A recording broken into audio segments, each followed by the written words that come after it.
कि महाराज मैं आपको उल्ट नहीं हो सकता हूं। और हनुमान जी महाराज इतने विनीत हैं कि वो कह रहे हैं कि उल्ट नहीं हो सकते। हनुमान जी कह रहे हैं कि त्राई त्राई भगवंत मेरी रक्षा करो महाराज।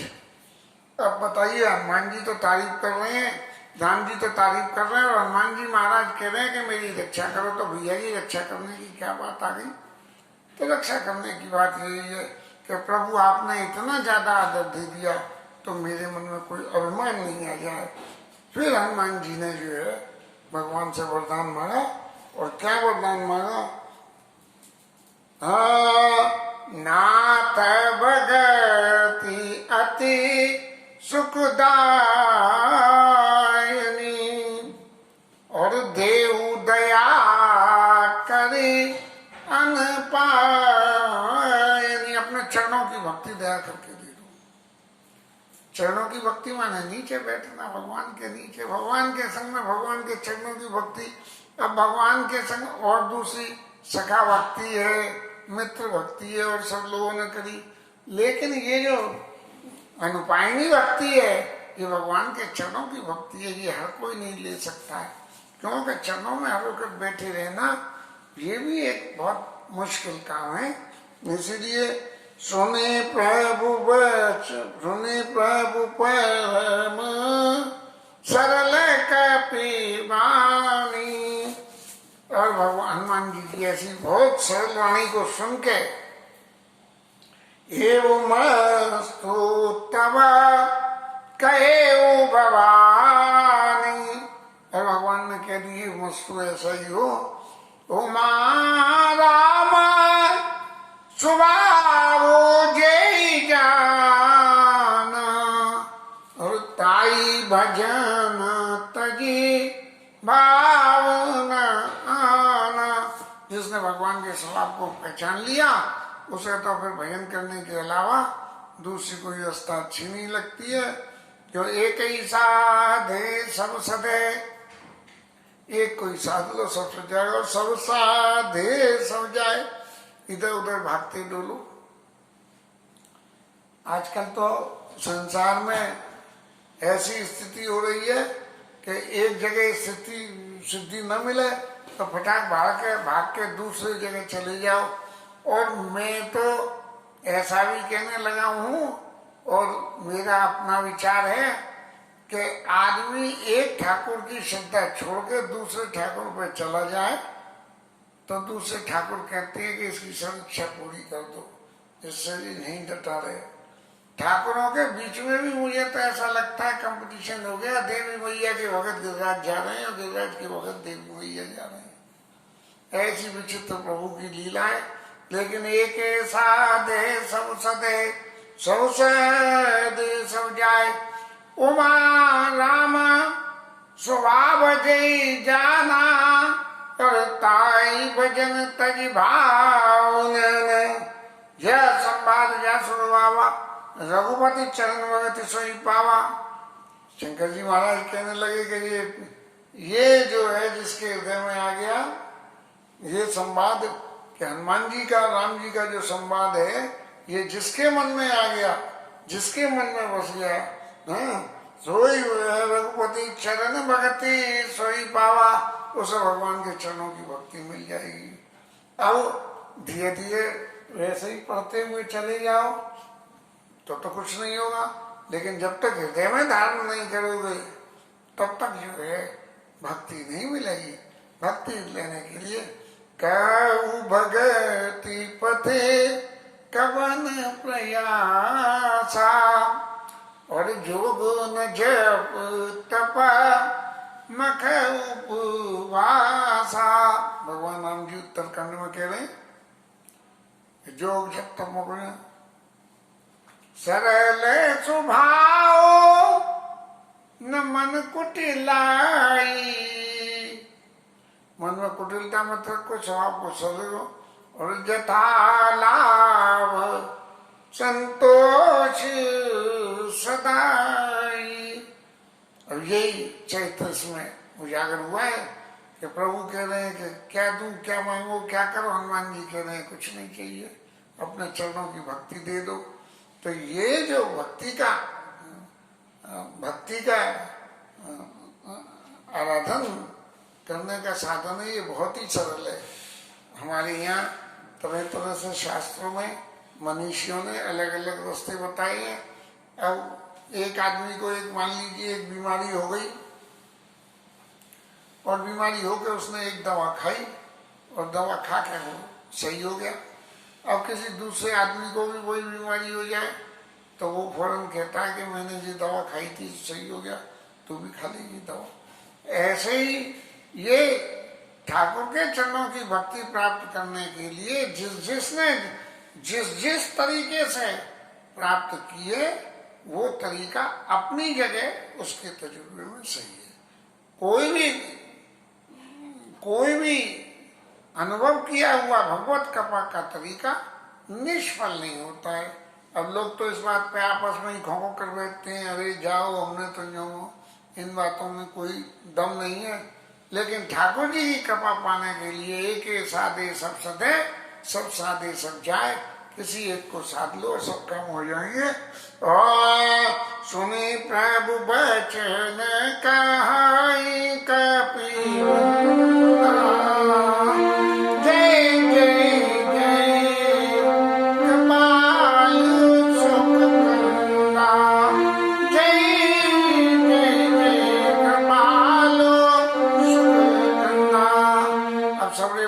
सेना जो है इस बात को देख रही है कि हनुमान जी से कही, हनुमान जी चाहते तो यह कह देते कि किष्किंधा का राज्य दे दो, अयोध्या का राज्य दे दो, महाराज लंका का राज्य दे दो, कुछ भी मांग सकते थे। लेकिन भगवान की चरणों की भक्ति जो हनुमान जी ने मांगी है, तो बंदर सभी कह रहे हैं जय जय जय कपाल सुखकंदा, ऐसे सुख देने वाले भगवान की जय हो, जय हो, जय हो।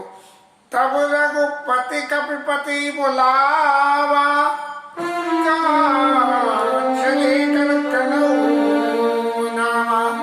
हमारा खबर तो सबरी मिल गई है, हनुमान जी ने सबरी स्थिति बता दी है, तो चलो चलने की अब विलंब कई कारण की जय। और तुरंत कपि ने कहूं आयश दीजिए। अब बंदरों को आज्ञा दो कि चलो लंका पे चढ़ाई करने।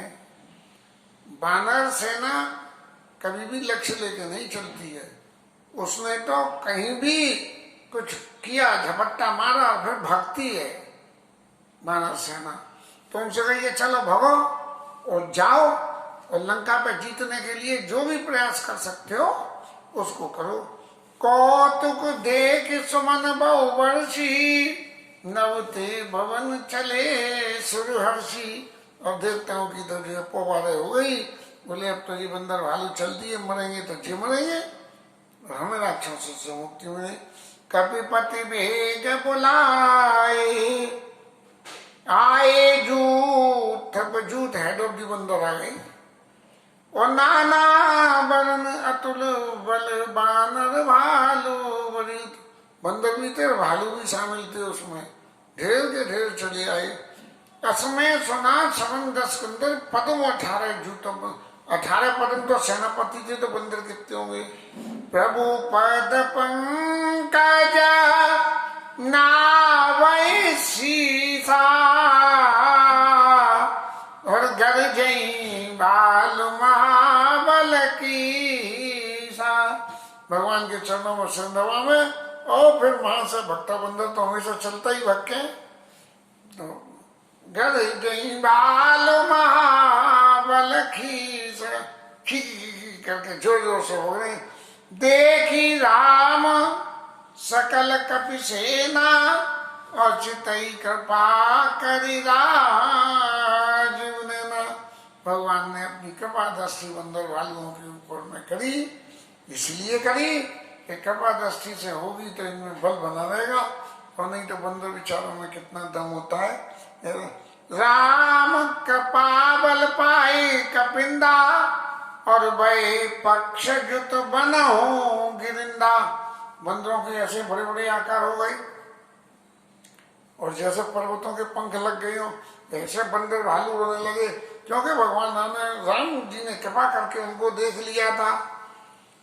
हरे श्री राम तब, हरे श्री राम तब लीन भजना,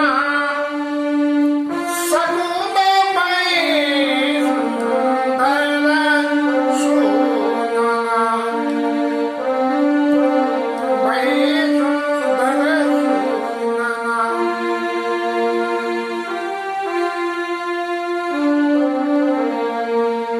भगवान राम जी ने जैसे ही चलने के लिए प्रस्थान शुरू किया तो अच्छे अच्छे शगुन आने लगे। भगवान राम जब कहीं भी कहीं जाते हैं होते तो शगुन सब है, और परिणाम जो है शगुन के अनुकूल मिलता है, लेकिन बहुत देर से मिलता है। जासु सकल मंगलमय कीर्ति, जिसकी कीर्ति में सब जगह मंगल ही मिले, और तासु पयान सगुन या नीति, उसके भी चलने में सगुन हो रहा है। तो भैया जी क्या बात है, बात सब ये है कि जिसकी कीर्ति में कहीं ऐसा ही नहीं हो कि कोई दोष वाली चीज हो, तो उसके चलने में फिर सगुन होने का क्या मतलब है। सगुन होने का मतलब उसका एक ही है, जन सब साच मंगलमय कल्याणमय अभिमत फल दातार। राम जी की बारात में जो है जब चले तो सगुन हुए मंगलमय कल्याणमय अभिमत फल दातार, और जन सब साचे होनित भय सगुन एक बार सगुन जो है सबके हो गए, और उसका परिणाम क्या हुआ, सभी रामायण बन गई। ऐसे ही अब जब भगवान राम ने प्रयाण किया है तो ये प्रयाण करने में भी सगुन हुए हैं, लेकिन परिणाम क्या हुआ कि आगे की रामायण बन गई। तो ऐसा है, ये जो सगुन होना है, ये सगुन होना बीच में से सगुन होना बीच में से सफलता दिलवाने का साधन नहीं है, अंत में जाके सफलता दिलवाने का साधन है। प्रभु पयान जाना वही दे, और फर्क बावन जनु कही दे। जानकी जी के पाएंगे फर्क के नहीं लगे, तो जानकी जी को लग गया कि भगवान जो है प्रयाण कर रही है और चलने वाली है। जोई जय सगुन जानकी होई, रसगुन भय राव नहीं सोई। रावण को सगुन हो रहे हैं। अब ये तो बात की बातों की बात ही है कि एक तरफ प्लस होगा तराजू का, एक पल्ला झुकेगा तो दूसरा उठेगा। चला कटक को बरने पारा, डर गई भानर भालू अपारा। और बंदर भालू जो है खूब जोर जोर से हल्ला करने लगे। नख आयुध, नाखून, बंदर के नाखून सबसे तेज होते हैं, किसी पे भी हमला करेगा कुछ भी करेगा तो नाखून मारता है। आप थैली ले जा रहे हो, थैली बंदर थैला छीलना है तो थैली पे नाखून मार देगा, आपको नहीं छुएगा, तो कहीं उन्होंने छुआ और आपने पकड़ लिया तो उसके हाथ को इसलिए नाखून मार के भगता है और फिर भगता है। नख आयुध गिरिपादप धारी, पत्थरों को लेके चले चले गगन में इच्छाचारी, जो आकाश में उड़ने लायक थे वो पत्थरों के टुकड़े ले लेके चल दिए। के अरिनाद भालू कपि करई, और डगमगाई दिग्गज चिकरई। बंदर इतनी जोर जोर से आवाज कर रहे हैं जैसे कि शेर दहाड़ रही हो, और उनका वर्णन करते हुए गोस्वामी जी छंद लगे।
शेषनाग महाराज के भी पंखे हिल गए, धरती कीली पे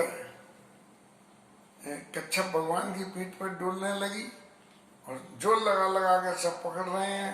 इतना बैलेंस आउट हो गया पृथ्वी का।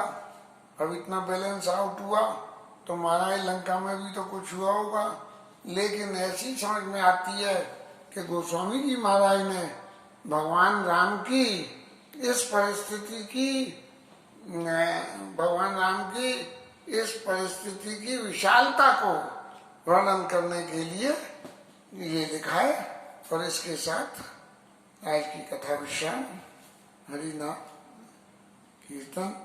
बंदर सेना तो पार उतर गई और ठाकुर जी बंदर सेना तो घाट किनारे पहुंच गई, और हमें कब पहुंचेंगे ये गोविंद जाने।